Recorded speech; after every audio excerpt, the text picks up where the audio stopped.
Hello, I'm Lisa Bowerman and I play Bernie Summerfield, and welcome to Audio Heads Podcast. All right, turn your monitors up, turn your earphones down, and listen to Audio Heads by Geeks Assembled. We're gathered here today to talk about The Prisoner and the third episode of the first season, and it's pretty interesting. And I've got some fellas here who want to talk about it with me. Yay. That's always a good thing. No, not the guy behind you, Lee. No, not him either. And so anyway, with all that went on in it, it's pretty trippy. So let's see. Let's ask Tim what he thought of The Prisoner. And I'll be right back. Well, I thought it was good. I thought it was kind of spooky. The first 20 minutes was pretty horrifying. This story probably would not have worked on television. It's great as an audio, though, because you're basically in his head because he can't see anything. He's trying to figure things out. And that puts you in that spot, which is why it's kind of spooky at first. Hold on. All right. How about you, Lee? What did you think of The Prisoner? Yes, the story entitled Your Beautiful Village, which is original story written by Nicholas Briggs. Of all the 4 stories in the box set, this is an original story, and I think it was awesome. As Tim started to say, it is very scary, claustrophobic, because it is just in the dark. He doesn't know what's going on.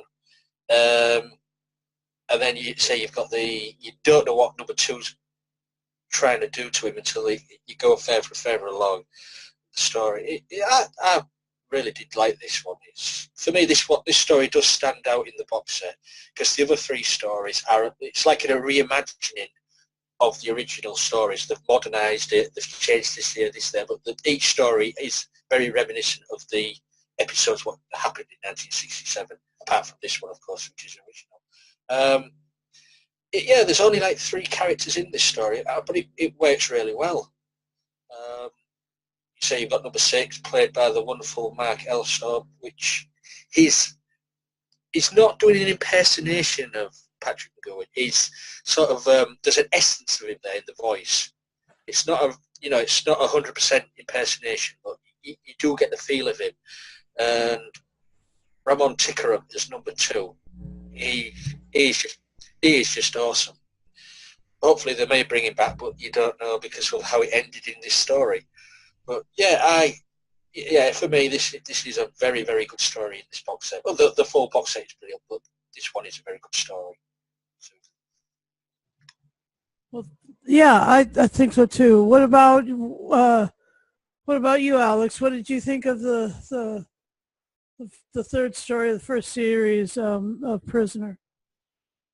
Well, I did like it. I mean, it does have a few valid points about totalitarianism and, well, I'm probably not saying that correctly, dictatorship, and also the truth of the matter that you can play with somebody's perceptions and senses, and that's another way to control them.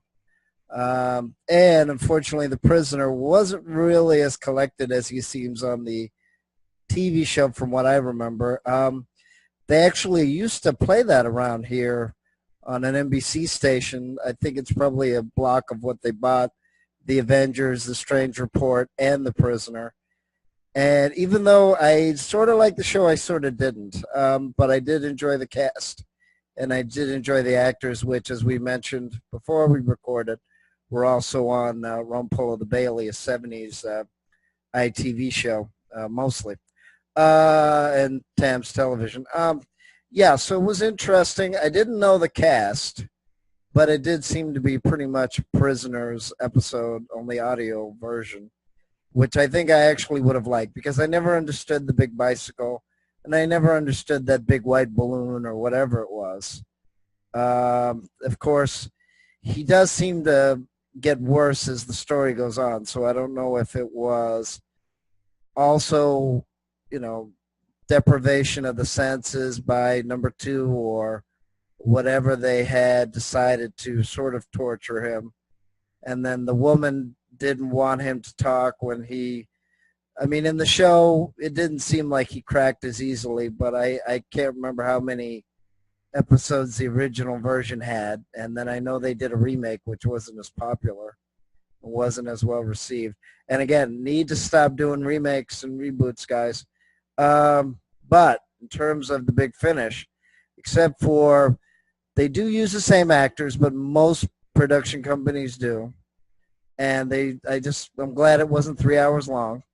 But the story is very good. They do a very good job.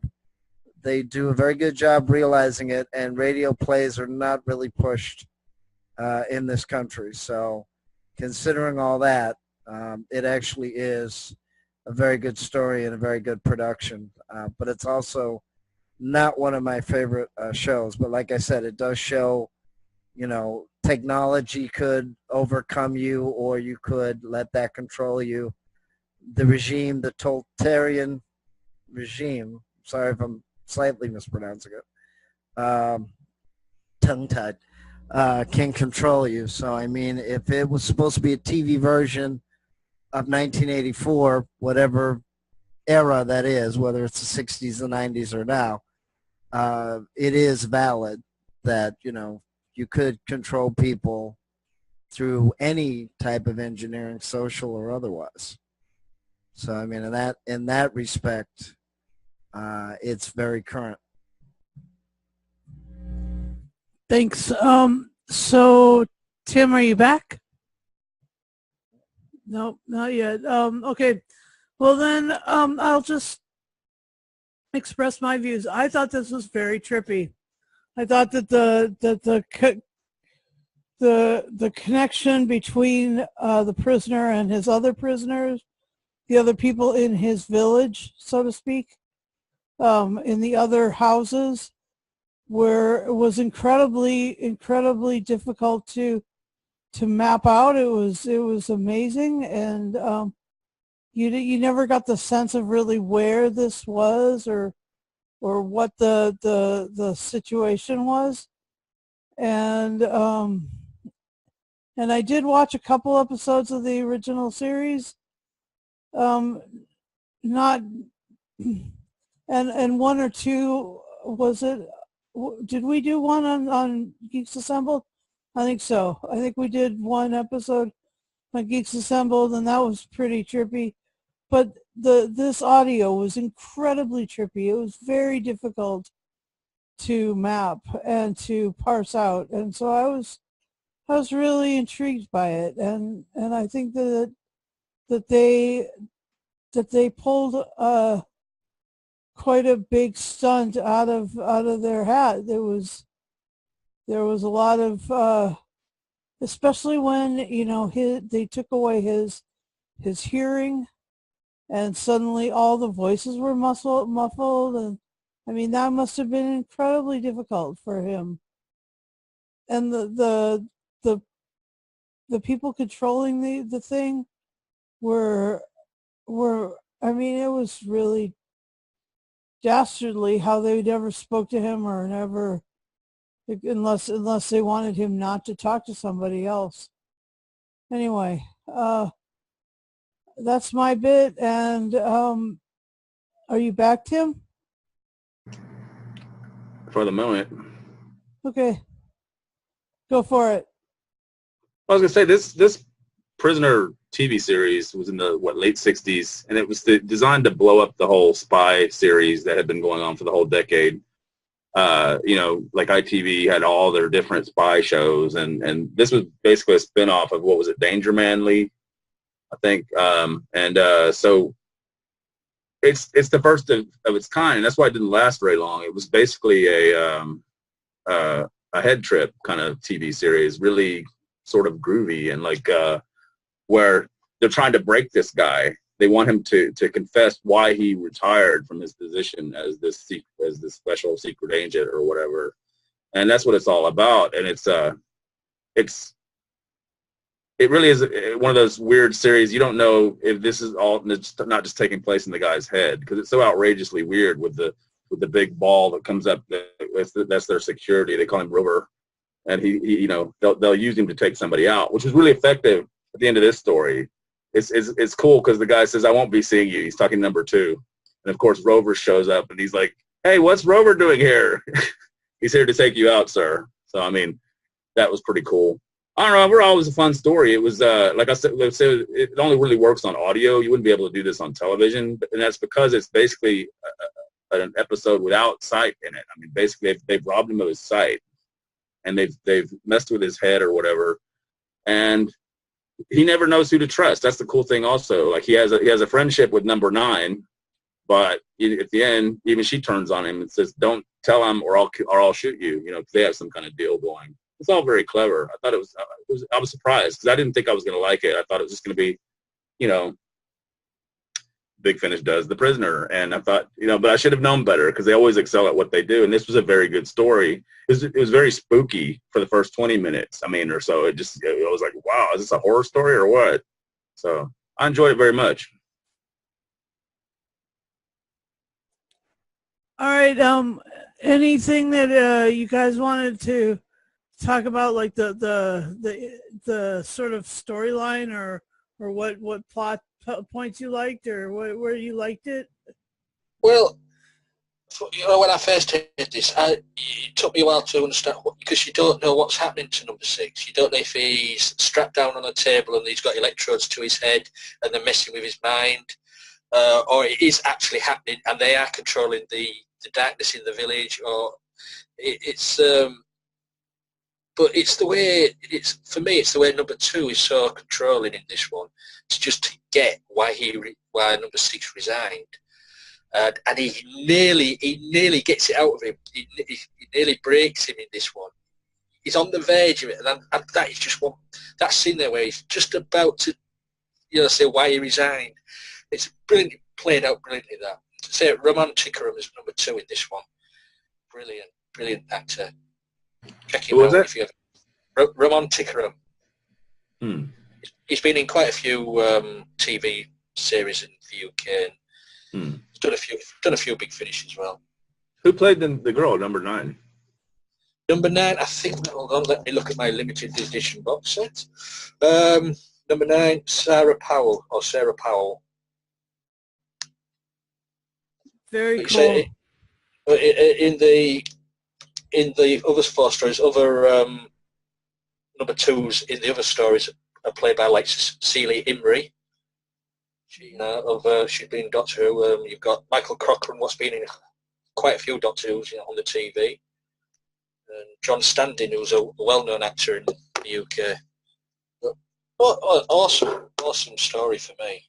So number 2, they changed the actor for number 2. Every episode, even on the TV series, every episode in the TV series, you had a different number 2 every week.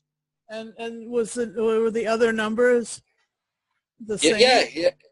No, it was only the number 2s what changed every week. But you had number 67, or you had number 20. But the number 2s changed every week, and it was because they failed, right? They failed in their attempt. If the number 2s failed, they got replaced. Oh. And it was all about who was number 1.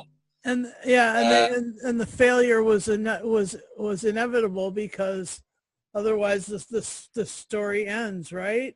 Yeah. Nice. I mean, if you ever saw how the TV series ended. So how did it end? No spoilers. You have to watch it. Spoiler. You'll have to watch it. Sorry. But what I can say about the audios is Nicholas Briggs has already brought that into the stories. I think it was either episode 1 or 2, and he says, "I'm totally changing it. This is why I've brought that in early, to get it out of the way, so we don't have to go down that route again." So he's going to totally change the ending of The Prisoner when it comes to an end on the audios. So What I like about the original series though is that it's so ahead of its time, and you have to wonder if it wasn't just going to be that the guy was insane and he was just dreaming this whole thing, because it really is over the top in its weirdness. I mean, you're in Port Merion, which of course it looks like the way it looks with all those strange architecture, and then you've got that big ball that just comes out of the beach, and attacks people. So it was really, really surreal. I mean, that was the first and only kind of attempt to do something like that at that time, I believe. And they didn't really get away with it because it wasn't that popular. It became popular years later in syndication and reruns. It's even lucky it got syndication, because usually you have to have, today's standards, you have to have 100 episodes. This is 17, I think they had. So yeah, he only wanted to do about 10 episodes or something like that, and it's effectively a miniseries. Yeah, the TV company dragged another 7 out of him episodes. He said, "No, that's how I'm going to end it there." In the last episode, but I'm not going to spoil it for you, Susan. Well, I mean, again, that's the other benefit too of not only being British, but the fact that it's sort of just like the Twilight Zone. Even though there were imitators, wasn't exactly equaled in some respects. But in terms of The Prisoner, it might have foreshadowed, Twilight Zone. It might have foreshadowed Twin Peaks, in the sense that you think you know what's going on, but you don't. And they play all sorts of camera tricks and sensory tricks, and then you have, cast members that change and are very eccentric and things like that. I mean, the Avengers had a little bit of that, but it was for more of being a campy story. It wasn't, they didn't do too much terror or sensory displacement like The Prisoner did. And there was other shows that they tried to, or they had sort of a bitter point of view, like Blake 7 or whatever, even though it's not exactly the same world or scenario, but the same sort of train of thought of, you think that your world is, how you perceive it to be, or the government, is bad or whatever. The same sort of train of thought of being cynical, and which is good. You don't want to be too optimistic, and you don't want to be too cynical. But you might need a combination of a little bit of both. Of course, we know, I don't know if Lee's going to be mad, but that famous quote, I won't be filed and indexed, which that might have been brand new in the 60s, but with the advent of computers and the population explosion and other things, and airplanes are super fast, and you have the internet, so you can actually, as we're doing now, talk to people from different parts of the world and different parts of the country in real time.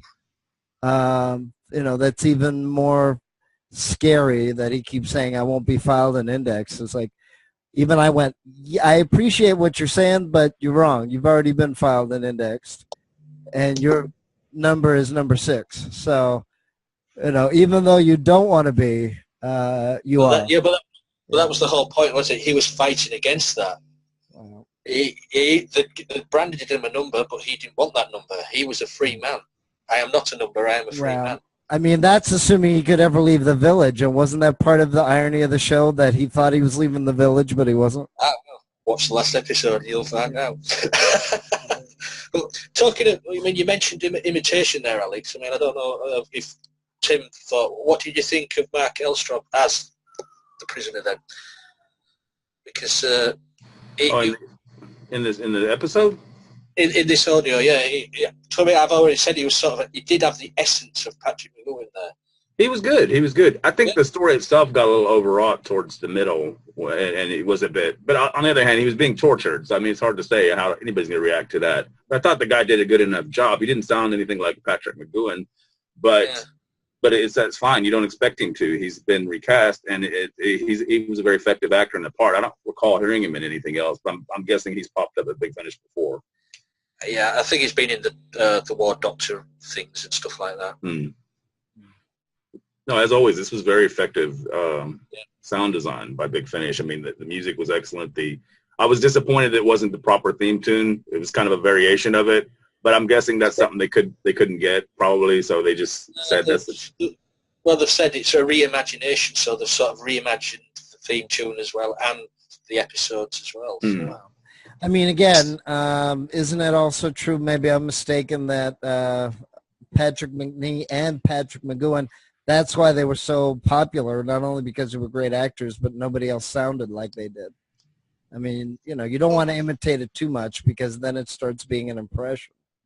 Well, this is you it. don't This want to is go what down that road either. this is what the actor said. He said he didn't want to imitate McGowan. He didn't want to do that, but he says I'll sort of like channel sort of have an essence of him there in the voice, but he's not going to be a complete impersonation of him. Right. Sorry. No, let's carry on. Kind of like Tim Treloar doing the Third Doctor. He does a very good job, but he's not doing an impersonation. He's doing more of a, I don't know. In other words, he's playing it himself. He just happens to sound a lot like Jean Pertwee, I think is what it is. Well, I mean, forgive me, guys. You could do it in the spirit of, or you could do it in the, you could do it in the style of. I mean, I don't want to, like I said, I don't want to say impression or. Well, the thing is, Big Finish has to be careful because they don't want to, you're replacing somebody that's well known as that part. You're doing it to continue and do something, especially with the doctors. I mean, that's very tricky territory for them because they don't want to. They know that they're not sure how the audience is going to accept it or not.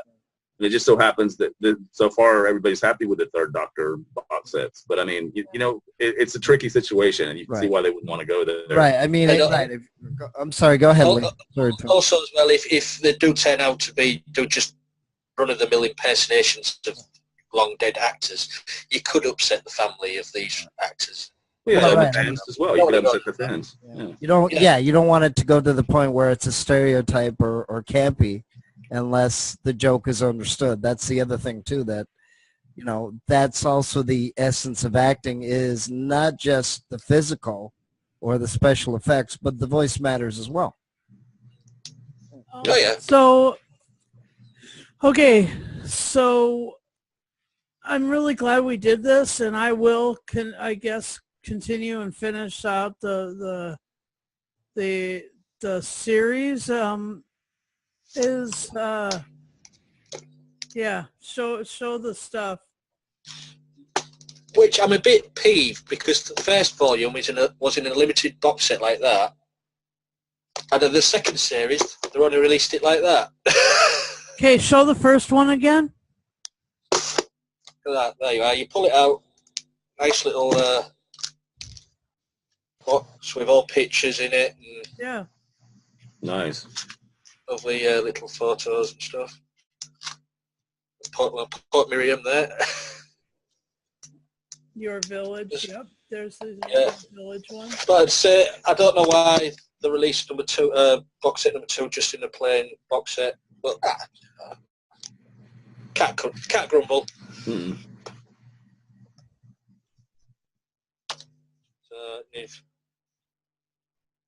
You say you've got guest stars as number 2s in both box sets as well, so that's quite good. Celia Imrie's in one, I've already mentioned her, great actress. Thanks, Lee. So thank you guys for listening to this, and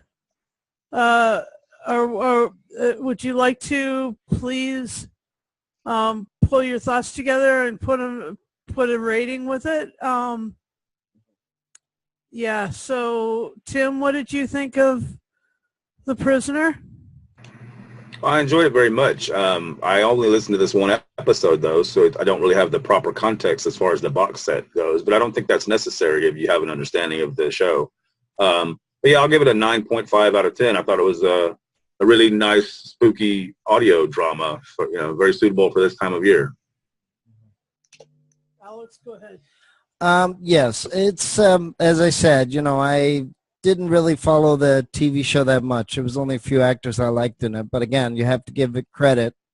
And Big Finish did credit to the story as well, that they kept pretty much in the spirit, in the likelihood of the series, this cult series, and the interesting points about the regime and the conditioning and all those other things that go along with it. I'll have to give it an 8. I didn't like it quite as much to give it a 9 or 10. I don't know if they could have shortened it a little bit, but then again, you might take away from some of the fear and some of the reveal at the end as well. But again, as long as Big Finish doesn't have every episode, every story 3 hours long, be pretty happy with it. And they usually do an 85% good job, if not more. Yeah. And Lee, what did you think about this? Well, I'm going to. Your final score?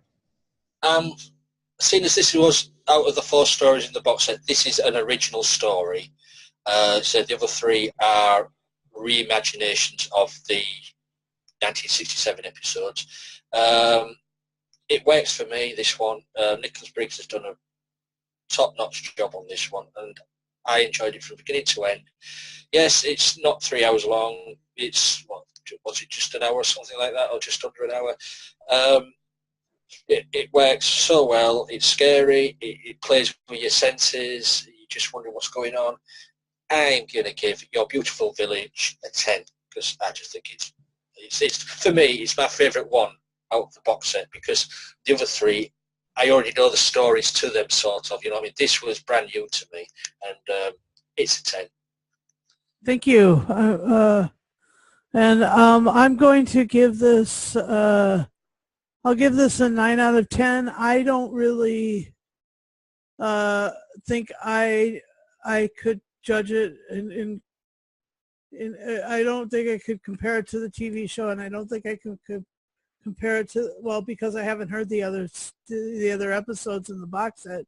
I couldn't really compare it to the box set, but it was delightful to listen to. It was very, very creepy, and I will not be cataloged or filed or broken, and so but this next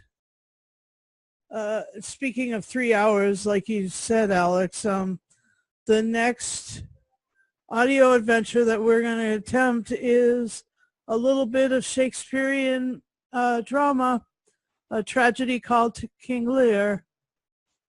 And I think we're doing that in a fortnight. Yep. It's going to be a little bit of an endeavor. Anybody feel like reading Listen to 20 minutes a day.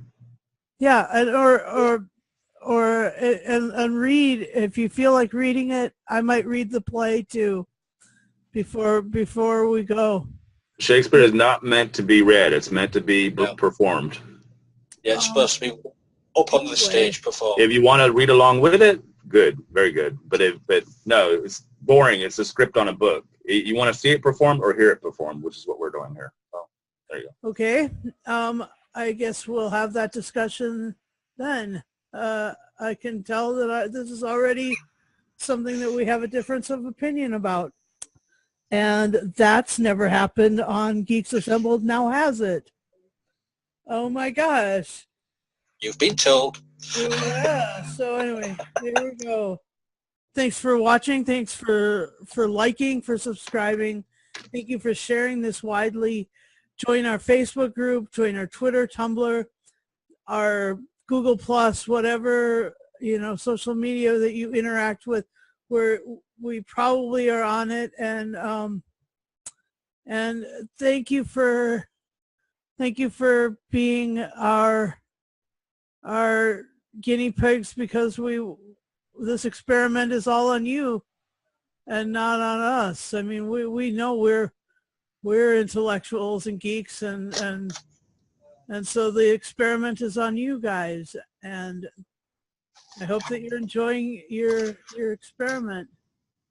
And I'm number 2, and I'm signing off for this. You should say, I am not a number, I am a free man. Be seeing you. Somebody else could say that. Yeah, be seeing you. Yeah.